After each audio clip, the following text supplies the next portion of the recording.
Sir నమస్కారం sir. నమస్తే. Sir Pawan Kalyan గారు మొన్నటి సభలో ఒకసారి చరిత్రను గుర్తు చేసే ప్రయత్నం అయితే చేశారు సార్. అంటే ఎన్టీ రామారావు గారికి కృష్ణ గారికి మధ్య ఉన్న రిలేషన్‌షిప్ గురించి అంటే వ్యతిరేకంగా ఉన్నారు. కోట గారు కూడా వ్యతిరేకంగా ఉన్నారు అని చెప్పేసి ఒక ప్రయత్నం అయితే చేశారు. దీనిపైన వైసీపీ నుంచి కూడా విమర్శలు ఎదుర్కొంటున్నారు.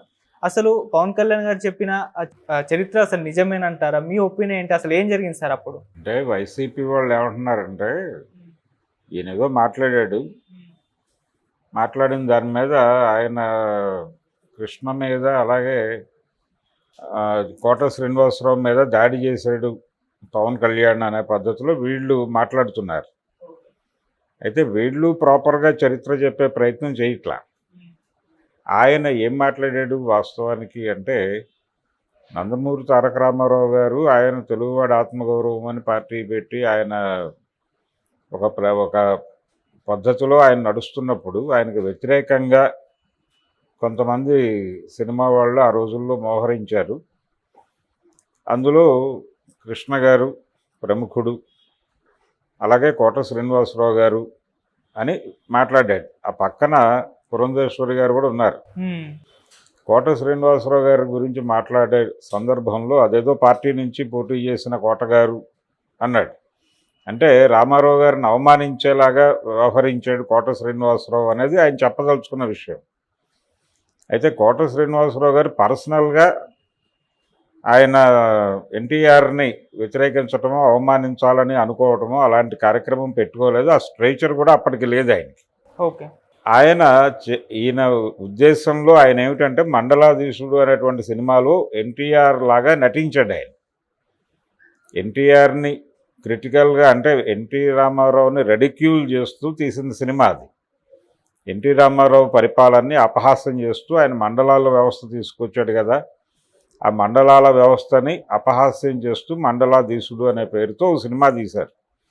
ఆ సినిమా నిర్మాణం వెనకాల సూపర్ స్టార్ కృష్ణ గారు ఉన్నారు. కృష్ణ గారు నిజానికి కృష్ణని ఎన్టీఆరే ఇన్వైట్ చేశాడు రాజకీయాల్లోకి రమ్మని. వయ్యారి భామలు వగలమారి భర్తలు అనే సినిమా షూట్ జరుగుతున్న టైంలో నేను ఇంకొక ఏడాది 2 ఏళ్లలో వెళ్ళిపోతున్నాను, ఇది వదిలిపెట్టేసి పొలిటికల్ పార్టీ పెట్టే ఆలోచనతో ఉన్నాను, మీకు ఆలోచన ఉంటే నాతో పాటు నడవచ్చు అని ఆయన ఒక ఆఫర్ ఇచ్చాడు. ఈయనకే కాదు, సత్యం శివం షూటింగ్ జరిగేటప్పుడు అక్కినేని నాగేశ్వరరావు గారికి కూడా ఆఫర్ ఇచ్చాడు. ఆయన ఇస్తే ఆయన వద్దని చెప్పాడు. మీరు వెళ్ళొద్దు, అది చాలా గందరగోళం, పైగా మీలాంటి వాళ్ళకి సెట్ అయ్యే వ్యవహారం కాదు అది, మీరు వెళ్ళకండి అని ఒక సలహా చెప్పాడు ఆయన. కృష్ణ గారు విని ఊరుకున్నాడు. అంటే వాళ్ళిద్దరూ ఒకే స్థాయి, ఒక టైంలో ఎంట్రీ ఇచ్చిన వాళ్ళు, ఒక టైంలో పోటీ పడ్డవాళ్ళు కాబట్టి ఆయన కొంత చొరవ తీసుకుని చెప్పగలిగాడు నాగేశ్వరరావు. ఈయన కామెంట్ చేయలా, జస్ట్ విని ఊరుకున్నాడు. ఊరుకుని లేదంటే నేను ప్రస్తుతం ఇండస్ట్రీలో బిజీగా ఉన్నాను కాబట్టి ఇప్పుడు నేను దీని నుంచి పక్కకి జరగాలి అని అనుకోవడం లేదు అని మాత్రమే చెప్పాడు. ఆయన వదిలేశాడు. అలా ఇండస్ట్రీలో చాలామందికి ఆయన ఆఫర్లు ఇచ్చాడు, నేను పార్టీ పెట్టబోతున్నాను, మీకు ఇంట్రెస్ట్ ఉంటే రావచ్చు అని. ఫైనల్గా ఆయన పార్టీ పెట్టాడు, అనౌన్స్ చేశాడు ఆయన చెప్పిన పద్ధతుల్లోనే. చాలామంది అంటే ఎటు రెస్పాండ్ కాలేదు, ఎవరు అలా ఉండిపోయారు సైలెంట్గా. ఆయన ఏ ప్రభావం వేస్తాడో తెలియదు అప్పటికెవరికి. అయిపోయింది, ఆయన గెలిచాడు ఎన్నికల్లో. 83 జనవరిలో ఆయన ముఖ్యమంత్రిగా ప్రమాణ స్వీకారం చేశాడు. చేసిన తర్వాత కాంగ్రెస్ పార్టీకి ఎన్టీఆర్ని ఢీకొట్టేటువంటి గ్లామర్ ఉన్నటువంటి ఒక నటుడు అవసరం పడ్డాడు. అప్పుడు ఎవరు అని వెతుకుతున్న టైంలో కృష్ణ కనిపించాడు. రెండో ఎన్నికలు జరిగినాయి. అంటే 83 జనవరిలో ఆయన ముఖ్యమంత్రిగా ఎన్నికయ్యాడు. తర్వాత 85లో మళ్ళీ ఎన్నికలు జరిగినాయి. ఆ రెండోసారి జరిగినటువంటి ఎన్నికల సందర్భంగా కృష్ణ గారు కాంగ్రెస్ పార్టీకి మద్దతు ఇచ్చాడు. ఆ మద్దతు ఇచ్చినటువంటి సమయంలో ఏలూరు నుంచి ఆయన కంటెస్ట్ చేశాడు, ఏలూరు నుంచి గెలిచాడు, బోళ్ళ బుల్రామయ్యను ఓడించాడు. ఆ తర్వాత జరిగిన బై ఎలక్షన్స్లో మళ్ళీ ఆయన గెలిచి కృష్ణ ఓడిపోయాడు. అయితే ఈ ప్రాసెస్లో కాంగ్రెస్ పార్టీతో ఆయన ప్రయాణం చేశాడు. ఏది 89 ఎన్నికల్లో ఎన్టీ రామారావు ఓడిపోయే వరకు కాంగ్రెస్ పార్టీ తరఫున ఈయన సినిమాలు తీస్తూనే ఉన్నాడు. అలా ఎన్టీఆర్ని టార్గెట్ చేస్తూ నా పిలుపే ప్రభంజనం అనే సినిమా తీశాడు. ఆ తర్వాత ముఖ్యమంత్రి అనే సినిమా తీశాడు. రాజకీయ చదరంగం అనే ఓ సినిమా తీశాడు ఆయన. ఇలా అనేక సినిమాలు, మండలాధీశుడితో పాటు విశ్వామిత్ర అని ఓ సినిమా తీశారు విజయ్ చంద్రని పెట్టి. ఇలా రకరకాల ప్రయత్నాలు చేశారు. ఈ సినిమాలు ఏవి కూడా మండలాధీశుడు కొంతమేరకు ఆడింది, కానీ మిగిలిన సినిమాలు ఏవి కూడా డబ్బులు తీసుకురాల. నా పిలిపే ప్రభంజనం కొంత డబ్బులు చేసుకుంది, మిగిలిన సినిమాలన్నీ ఫ్లాప్ అయినాయి. అయితే ఈ ప్రభావం ఎన్టీ రామారావు స్ట్రైచర్ మీద ఏం పడలేదు. ఆయన కూడా వీటిని సీరియస్గా పట్టించుకోలేదు. మెడ్రాస్లో జరిగినటువంటి ఒక వెడ్డింగ్ ఫంక్షన్లో దానికి ఒక సినిమా ఇండస్ట్రీకి సంబంధించిన ఒక వ్యక్తి ఇంట్లో జరిగినటువంటి ఒక పెళ్లి ఫంక్షన్కి రామారావు గారు వెళ్ళాడు. అక్కడికి వీళ్ళు వెళ్ళారు. వెళ్ళినప్పుడు ఆయన కంటపడకుండా అలా వెళ్ళిపోదాం అనుకుంటుండగా ఆయన చూసి పిలిచాడు విజయ నిర్మల్ గారు. పిలిచి, ఏవమ్మా మరి నా మీద సినిమాలు తీస్తున్నారని విన్నాను, అయిపోయినాయా ఇంకా ఉన్నాయా, పర్వాలేదా, డబ్బులు వస్తున్నాయా, బాగుపడుతున్నారా, నష్టపోతున్నారా, ఇలా సాధక బాధకాలు అడిగి తెలుసుకునే ప్రయత్నం చేశాడు ఆయన నవ్వుతూనే, తప్ప సీరియస్ అటాక్ ఏం లేదు. ఆ తర్వాత అంటే ఇది అయిపోయిన తర్వాత, ఈ వ్యవహారాలు అయిపోయినాయి, ఆయన ఓడిపోయాడు 89 ఎన్నికల్లో రామారావు గారు. ఆ తర్వాత ఈయన 300వ సినిమా అనౌన్స్ చేశాడు కృష్ణ గారు. అనౌన్స్ చేసినప్పుడు తెలుగు వేరు లేవరా సినిమాకి క్లాప్ కొట్టమని ఎన్టీ రామారావునే అడిగాడు. రామారావు గారు, నాగేశ్వరరావు గారు కలిసి ఆ సినిమాకి క్లాప్ కొట్టి, ఒకళ్ళు కెమెరా స్విచ్ ఆన్ చేసి చేశారు. అయితే మొదటి నుంచి కూడా కృష్ణ ఎన్టీ రామారావు గారి అభిమాని. రామారావు గారి అభిప్రాయం తీసుకోకుండా ఆయన ఏ పని చేసేవాడు కాదు. తను ఏ సినిమా తీసినా ఒకసారి ఆయనకు చూపించి అభిప్రాయం కనుక్కునేవాడు. ఒక గురు శిష్య బంధం నడిచేది. రామారావు గారి సినిమాల్లో తమ్ముడి పాత్రలో వేశాడు ఈయన. దాదాపు 4 సినిమాల్లో తమ్ముడిగా నటించాడు. పైగా తన బ్యానర్లో ఎన్టీఆర్ హీరోగా సినిమా తీశాడు ఆయన, పద్మాలయాలు, దేవుడు చేసిన మనుషులు అనేటువంటి సినిమా. అలాగే అల్లూరి సీతారామరాజు సినిమా మీరు గనక తీస్తే నేను తీయను అన్నాడు. అంత గురుభావం ఉండేది వాళ్ళది, గురు శిష్య బంధమే. కాకపోతే పొలిటికల్గా తను కాంగ్రెస్ సైడ్ తీసుకున్నాడు. రామారావు గారి మీద అప్పటికే అభిమానమే ఉంది ఆయనకి. అభిమానం ఉన్నప్పటికీ కాంగ్రెస్ పార్టీ కోసమే కొన్ని ప్రయత్నాలు చేశాడు. అలాగే ఆయన తీసుకున్నటువంటి నిర్ణయాలు కొన్నిటి మీద ఒక అటాక్ చేసే ప్రయత్నం చేశాడు. ఓకే, అది కూడా భక్తిభావంతోనే చేశాడని తర్వాత ఇంటర్వ్యూల్లో చెప్పుకున్నాడు ఆయన కృష్ణ గారు. ఈ పద్ధతి అంటే కురుక్షేత్రం టైంలో కూడా వాళ్ళిద్దరి మధ్య చిన్న రిఫ్ట్ వచ్చింది. అప్పుడు కూడా ఆయన కృష్ణని పిలిచి మాట్లాడాడు, ఏమైనా సినిమా తీయకపోతేనే మంచిది మీరు అని. అయితే అప్పటికే డబ్బులు ఖర్చు పెట్టేసి ఉన్నారు వీళ్ళు. ఇప్పటికే 10 లక్షల పైన ఖర్చు పెట్టేసామండి, ఇప్పుడు వెనక్కి వెళ్ళటం పద్ధతి కాదు అని వినయంగానే చెప్పొచ్చాడు. అలాగే జయాంధ్ర ఉద్యమం జరిగినప్పుడు జయాంధ్ర ఉద్యమానికి మద్దతుగా పానగల్ పార్క్ దగ్గర ఆయన రిలే నిరాహార దీక్ష చేశాడు కృష్ణ. చేసినప్పుడు కూడా రామారావు గారు పిలిచి కోప్పడ్డాడు, నువ్వు ఒక్కడివే ఇండస్ట్రీ కాదు, నువ్వు ఇలా కూర్చుంటే ఇండస్ట్రీ ఆ స్టాండ్ తీసుకుందేమో అని తెలంగాణ వాళ్ళు అనుకునే ప్రమాదం ఉంది. నీకు తెలంగాణలో ఏ ఆస్తులు లేవు, నాకు అక్కడ ఆస్తులు ఉన్నాయి, అటాక్స్ జరిగితే ఏంటి పరిస్థితి, ఎవడు బాధ్యత వహిస్తాడు, ఈ టైపులో ఆయన ఒక క్లాస్ తీసుకున్నాడు ఈయనకి, కృష్ణకి. అట్లా ఒక గురు శిష్య బంధం ఉంది వాళ్ళిద్దరి మధ్య. ఘర్షణ జరిగిన మాట వాస్తవం. తర్వాత వాళ్ళిద్దరూ కలిసే ఉన్నారు. ఆయన రెగ్యులర్గా రామారావు గారిని కలిసేవాడు. కోట శ్రీనివాసరావు ఎపిసోడ్కి వచ్చేస్తే, మండలాధీశుడిలో నటించినందుకు గాను రామారావు గారి అభిమానులు ఆయన ఎక్కడ కనిపిస్తే అక్కడ కొట్టారు. ఒకసారి విజయవాడ రైల్వే స్టేషన్లో రామారావు గారు ట్రైన్ ఎక్కడానికి వచ్చాడు. అదే టైంలో ఈయన ప్లాట్ఫామ్ మీద ఉన్నాడు. కోట అనుకోకుండా జరిగిన సీన్ అది. ఈయన ట్రైన్ ఎక్కాడు, ఆ ట్రైన్ వెళ్ళిపోయింది మూవ్ అయ్యి, రామారావు గారు ఎక్కిన ట్రైన్. ఈయన 6వ నెంబర్ ప్లాట్ఫామ్ నుంచి ఫస్ట్ ప్లాట్ఫామ్ మీదకి వచ్చేసరికి ఆ ట్రైన్ మూవ్ అయింది. ఫ్యాన్స్ ఇంకా అక్కడే ఉన్నారు. ఈయన కనిపించాడు. వెంటనే దాడి చేసి ప్లాట్ఫామ్ మీదే కొట్టారు కోటని. కొట్టినప్పుడు ఆయన ఎలా ఈ గందరగోళం నుంచి బయటపడాలి అని చెప్పి స్ట్రైట్గా ఎన్టీఆర్ని కలిశాడు. కలిసి చెప్పుకున్నాడు ఆయనతో. అంటే నేరుగా అపాయింట్మెంట్ కాదు, ఆయన ఒక ఎయిర్పోర్ట్లో ఆయన వస్తున్నాడు అని తెలిసి ఈయన వెయిట్ చేసి ఆయన్ని కలిసి, అయ్యా ఇది నా పరిస్థితి, మీరు ఒకసారి కలగజేసుకుంటే తప్ప నాకు ఇది వదిలేటట్టు కనపట్టలేదు అన్నాడు. ఆ తర్వాత ఆయన అభయం ఇచ్చాడు, నీకేం కాదు అని ఒక మాట అన్నాడు అప్పుడు రామారావు.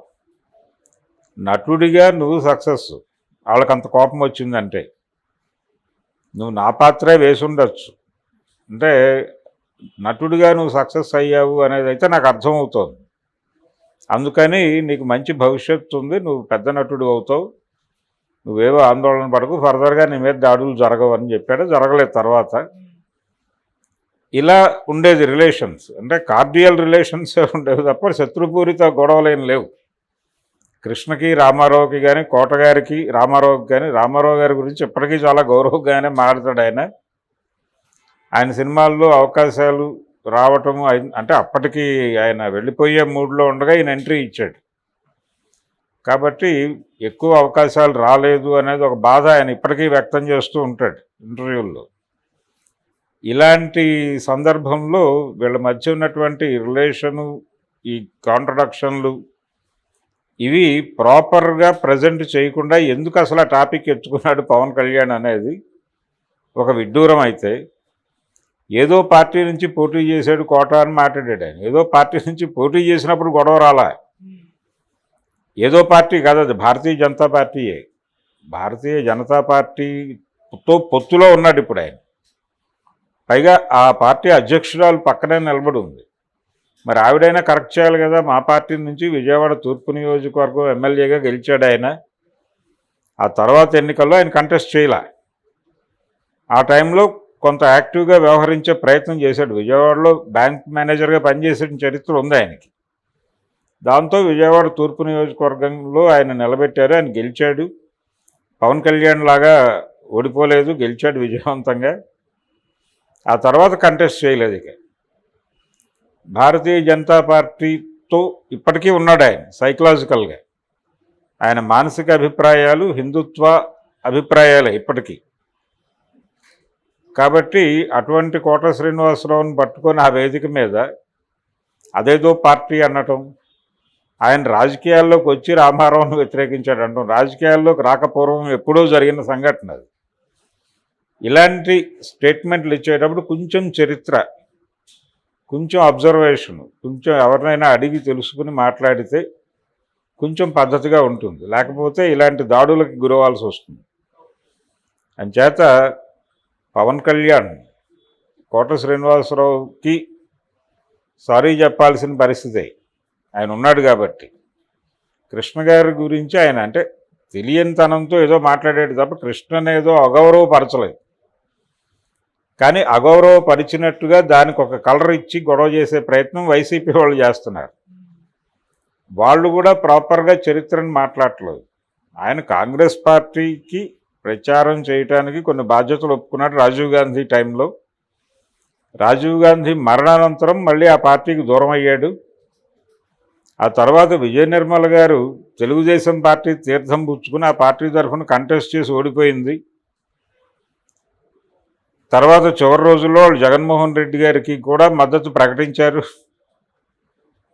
అంతకుముందు వైఎస్ఆర్కి మద్దతు ప్రకటించారు. కాంగ్రెస్ పార్టీ నుంచి క్రియాశీలక రాజకీయాల్లో నుంచి పక్కకు జరిగి వైఎస్ టైంలో వైఎస్తో కొంత ట్రావెల్ అయ్యారు. వైఎస్ మరణించినప్పుడు జగన్మోహన్ రెడ్డికి కాంగ్రెస్ పార్టీ ముఖ్యమంత్రిగా అవకాశం ఇవ్వడం సమంజసం అని మాట్లాడిన వాళ్ళలో విజయ నిర్మల్ గారు కూడా ఉన్నారు. సో ఆ అనుబంధం ఉంది వాళ్ళకి. ఇప్పుడు కృష్ణన్ ఏదో ఈయన అవమానించాడని మాట్లాడక్కర్లేదు. కృష్ణ గారు రామారావు గారికి అభిమాని అని చెప్పుకోవడానికి ఏ రోజున మొహమాట పడలేదు. ఆయన చివరి ఇంటర్వ్యూలో కూడా ఆ ప్రస్తావన ఉంది. నేను ఇండస్ట్రీకి రావాలి అనుకోవడానికి కారణం ఒకటి ఎన్టీఆర్, రెండోది అక్కినేని నాగేశ్వరరావు గారు దేవదాస్ సినిమా అప్పుడు ఆయన టూర్ వేసాడు. టూర్ వేసినప్పుడు ఆయన చూడటానికి జనాలు ఎగబడటం చూసి ఈయనకు ఒక ఇన్స్పిరేషన్ దొరికింది. సినిమా హీరో అయితే ఇలా జనాలు పరిగెడతారు అనేది ఒక మోటివేషన్. ఈ రెండు పట్టుకొని ఆయన ఇండస్ట్రీకి వచ్చాడు. ఓకే. వచ్చిన దగ్గర నుంచి ఆయన రామారావు గారిని కలిశాడు అసలు మొదటే. పైగా విజయ చక్రపాణి గారితో వీళ్ళ ఫాదర్కి ఒక సన్నిహిత సంబంధం ఉండేది, కృష్ణ ఫాదర్కి. అందుకని విజయాలో రామారావు గారి తర్వాత విజయాలో యాక్ట్ చేసింది కృష్ణయ్. అది రాజేశ్వరి విలాస్ కాఫీ క్లబ్ కావచ్చు, గంగా మంగా కావచ్చు. అందుకని అదేదో రామారావుతో శత్రుపూరిత వైరుధ్యం ఉంది, వాళ్ళిద్దరి మధ్య తీవ్రమైన ఘర్షణ ఉంది. ఆ ఘర్షణ లేదు, వాళ్ళిద్దరి మధ్య ఒక గురు శిష్య సంబంధమే ఉంది. ఆ గురు శిష్య సంబంధంలో అప్పుడప్పుడు ఈయన కొంచెం తెగింపుగా వెళ్ళేవాడు, ఆయన కూడా చూసి చూడనట్టు వదిలేసేవాడు. మళ్ళీ అవకాశం వచ్చినప్పుడు పిలిచి కూర్చోబెట్టి మందలించేవాడు. ఒక దారి తప్పిన విద్యార్థిగా మాత్రమే చూసేవాడు రామారావు గారు కృష్ణని. కృష్ణ గారు కూడా అలాగే ఎప్పుడు ఏ అవసరం వచ్చినా, అందుకే తన 300వ సినిమా క్లాప్ ఆయనతో కొట్టించుకున్నాడు వెళ్ళి. అలాగే ఆయన 200వ సినిమా ఈనాడు కూడా తెలుగుదేశం పార్టీ ఎన్నికల ప్రచారానికి ఉపయోగపడింది. ఆయన సైకిల్ వేసుకు తిరుగుతాడు ఆ సినిమా అంతా కృష్ణ. ఇలా ఎన్నికల గుర్తు సైకిల్. అలా మ్యాచ్ అయ్యి కొంత తెలుగుదేశం పార్టీ ప్రచారానికి నా సినిమా ఉపయోగపడింది అని ఆయనే చెప్పుకున్నాడు స్వయంగా. ఈ మాట ఆయన కూడా అన్నాడు.